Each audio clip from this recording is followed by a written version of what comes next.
Okay, so here we go. This is the video. You know, the video I promised in my tornado video about how I became a weather geek? Yeah, here it is. Okay, here we go. Okay, so it all started on April 27th, 2011. And to a lot of you, that date just rang a bell. After all, it was the day of the worst tornado outbreak in living Alabama memory. That day was scary, horrific even, and I'm going to try my best to tell you my side of the story. So the night before, I was going upstairs to my bedroom to go to bed, when I saw my dad intensely watching the news. Now, Dad isn't a frequent news watcher, so I was a bit suspicious, though I shrugged it off and went upstairs. I got in my bed and closed my eyes, excited for a great day ahead. I remember closing my eyes, and what feels like right after I closed them, the sirens went off. Here's a little context. If you live in America, you know about these tornado sirens. When you're under a tornado warning, the siren sounds, signaling you to go to a safe place. The sound of the siren is very eerie. After all, they are World War II air raid sirens. Horrified of the thought of a tornado, I got up out of my bed and dashed down my stairs. I looked up to see Dad at the TV once again. Dad, where's it headed? It's headed to the north. We're good for now. I walked downstairs in relief and sat down on the couch. Dad continued to watch the news, but now I wasn't that afraid. I ended up falling asleep on the couch. I woke up around 7, my normal getting up time. I put on my clothes, brushed my hair, brushed my teeth, put on my shoes, grabbed my second grader book bag, and headed out. When I stepped outside, I immediately recognized the feel in the air. It was a balmy, humid feel, that stormy feeling. I had felt the feeling many times that April, and I was used to it. Therefore, I didn't think much of it, and I went to school. I got to school and I noticed about half of my class was absent. That was odd, but what made it a bit more odd was the fact that we had a substitute. Still shaken up about the storms, some of my friends, including me, were a bit worried about our teacher. But okay, whatever. So I got my homework from the previous night and went over to this little holder cabinet thing. I put my homework in the holder, and I looked out the window next to it. It was nearly pitch black. Startled, I walked back to my seat and began to work on my coloring sheet. I talked to my friends and such, and I finally was starting to chill out. In the middle of the conversation, we experienced a quite sudden interruption.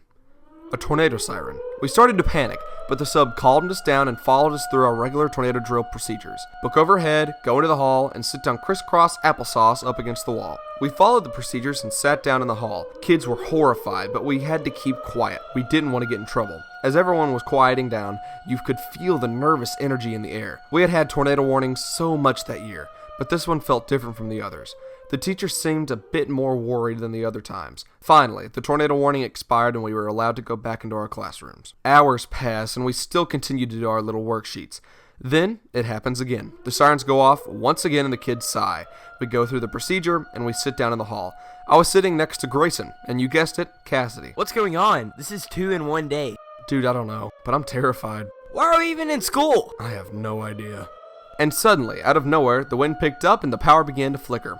Everyone panicked, and some screamed. The teachers had to calm everyone down until the power fixed itself. A tornado might have just hit us, and I was shocked we weren't dead. I was terrified. Finally, after all this crap, school was canceled. We went home, and around noon, it was a bright and sunny day. It was beautiful. I thought it was over.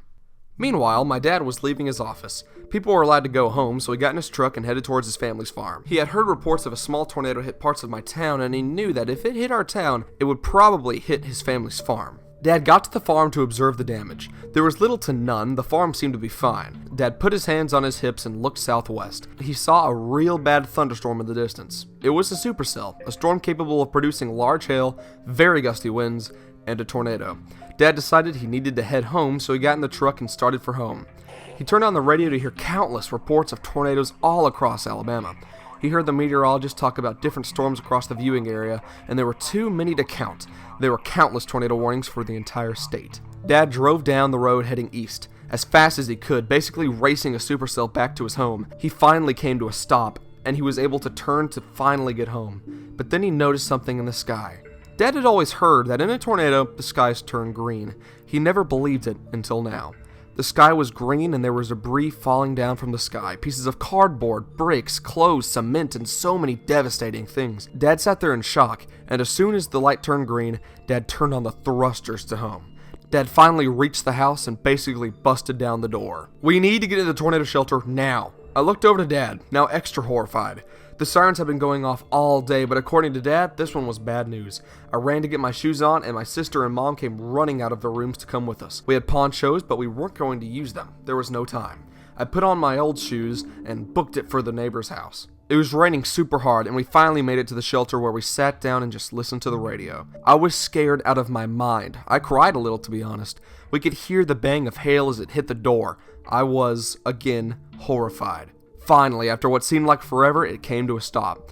We opened the hatch to find our houses okay. We walked back to the house, and on the ground, we could see debris of all shapes and sizes scattered across the yard. That scarred me. Well, my mom and my sister was actually supposed to go on a school trip to Washington, D.C. that day. Since social media sources were down, we didn't know if the trip was still going on that day. So, we all put our bags into the car, and we went off towards the middle school, because my sister was in the middle school at the time. So we got there, and sure enough, there were no buses. So, I was mentally preparing myself to go back home. But no, Dad was tired of this dreaded, nightmarish day. Dad went screeching eastward toward the cold front. We got closer and closer to the front, and the sky got brighter and brighter. I remember the line of light as we finally went under it. It was over. For us. Tornadoes still clawed across the state. There were 3 to 5 violent, long track over EF3 tornadoes over the state of Alabama as we drove through the front. Tornado warnings covered nearly the entire state. We found a little restaurant, and I remember them having the Weather Channel on. I saw the radar image over the southeast, and it looked horrifying. Red dots all over Alabama. But it was over. It's over. It's over. I had to keep on telling myself. There were butterflies in my stomach. I was nervous, and I was really shaken up. I remember the music I heard on the way back home that night. My heart was still racing. I was basically having an anxiety attack. I was nervous for my cat. I was nervous for my home. I was nervous, and I was so scared. We arrived home, and I looked up in the sky. There wasn't a cloud in the sky. It was a beautiful night. A day later, me and my dad were picking up trash and debris all over my yard. There were pieces of houses, trees, everything. Ella's dad came around the corner and showed Dad a video he had gotten of the wedge tornado that had hit about a mile away from us. It was huge. Since that day, I was horrified every day. I was so scared of weather for about a week until my mom said, "Harrison, maybe you could turn that fear of tornadoes into an interest for tornadoes." "What do you mean?" "Well, if you're so scared of them, wouldn't it help you if you knew some stuff about them?" Yeah.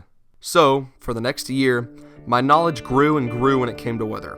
Mountains of weather books and millions of weather videos led me to what I am today. Events like March 2nd, 2012 and April 28th, 2014 pushed me to learn more about weather. And here, in April of 2017, I can say that I know a fair amount of weather stuff. I'm a weather geek, and I'm proud.